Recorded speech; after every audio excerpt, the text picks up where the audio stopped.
اور خریدنے کے بعد جانور کے افضل ہے کہ اس کی کچھ خدمت کی جائے، اس کے ساتھ ایک تعلق بنایا جائے، اس سے مزید انسان کی قربانی کو چار چاند لگ جاتے ہیں۔ ہمارے بزرگوں میں سے ایک بہت مشہور شخصیت بر صغیر پاک و ہند کے بڑی نامور اور باکمال شخصیت حضرت شیخ الہند مولانا محمود حسن صاحب رحمۃ اللہ علیہ کی تھی۔ تو حضرت شیخ الہند رحمۃ اللہ علیہ کے بارے میں آتا ہے، نام تو ان کا محمود حسن تھا، لیکن پورے بر صغیر کے علماء نے ان کو شیخ الہند کا لقب دیا تھا کہ وہ استاد تھے تمام بڑے محدثین مفسرین کے بر صغیر میں۔ تو ان کا یہ معمول تھا کہ وہ ایک گائے کا بچھڑا 1 سال پہلے لیا کرتے تھے اور پورا سال اس کو کھلاتے پلاتے تھے، پالتے تھے باقاعدہ، اور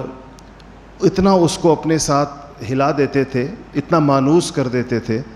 کہ جب وہ پڑھانے کے لیے مدرسے جاتے تھے، دارالعلوم دیوبند میں شیخ الحدیث تھے، صدر المدرسین تھے، تو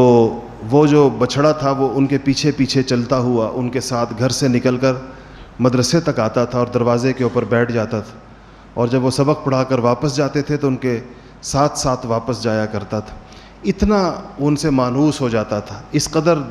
دونوں طرف سے ایک محبت پیدا ہو جاتی تھی، اور پھر قربانی کے دن خود اس کو لٹا کر اس کی گردن کے اوپر خود ہی چھری پھیرتے تھے، اور کہتے ہیں جب چھری پھیر رہے ہوتے تھے تو دونوں آنکھوں سے آنسو بہہ رہے ہوتے تھے، اس کے ساتھ جو ایک تعلق قائم ہو جاتا ہے۔ یہ قربانی اس طریقے کے ساتھ کی جائے تو اس کا سب سے اونچا ترین انسان کو اس کا ثمرہ ملتا ہے۔ پورا سال قربانی کے جانور کو اس خیال سے پالنا کہ اس کو فلاں دن جب اللہ تعالیٰ کا حکم ہوگا اور اللہ جل شانہ کا مطالبہ ہوگا تو اس دن اتنی محبت سے اور اتنی چاہت سے اور اتنے شوق سے پالے گئے اس جانور کو ذبح کیا جائے گا۔ یہ جذبہ، اور کہیں پر 15,000 روپے بھجوا دینا، کسی کو دے دینا کہ میری طرف سے قربانی کر لو، اگر کہیں آپ دور کسی ان جگہوں میں بھجوائیں جہاں آفت زدہ علاقوں میں مصیبت زدہ مسلمانوں کے لیے، وہ تو ٹھیک ہے، لیکن بعض لوگ ویسے اپنے شہر کے اندر بھی رہتے ہوئے بس صرف اس ذمہ داری سے بچنے کے لیے،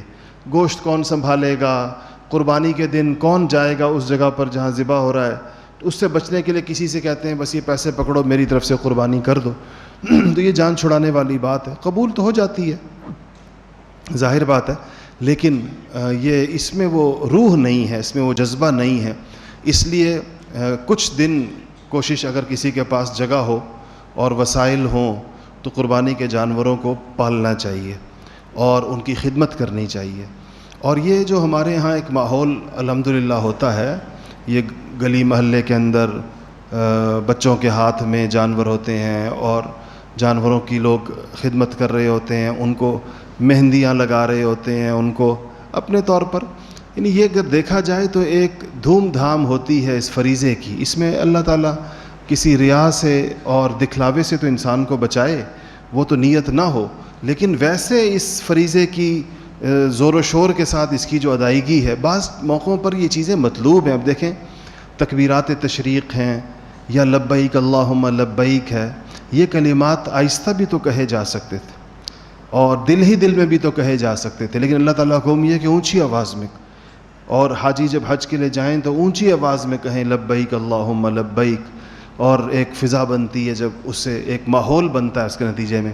عید کی نماز کے لیے آتے ہوئے جو تکبیرات کا حکم ہے تو کہا کہ اونچی آواز میں کہیں، اور کہا کہ جس رستے سے آئے ہیں دوسرے رستے سے واپس جائیں تاکہ تمام رستوں پر اللہ تعالیٰ کی تکبیریں بلند ہوں، اللہ تعالیٰ کا نام بلند ہو۔ تو اس لیے بعض موقع ایسے، قربانی بھی ان چیزوں میں سے ہے جس میں ایک اہتمام اور جس کے اندر ایک جوش و خروش، جس میں ایک ماحول، جس کے اندر ایک اہمیت اس کی نظر آنی چاہیے معاشرے میں، نہ یہ کہ بس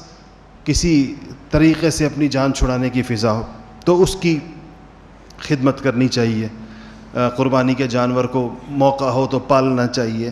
اور اس کی اس خیال سے اس کے ساتھ اس کی خدمت کے یہ اللہ تعالیٰ کے ایک بڑے فریضے کے لیے اس کو ذبح کیا جائے گا،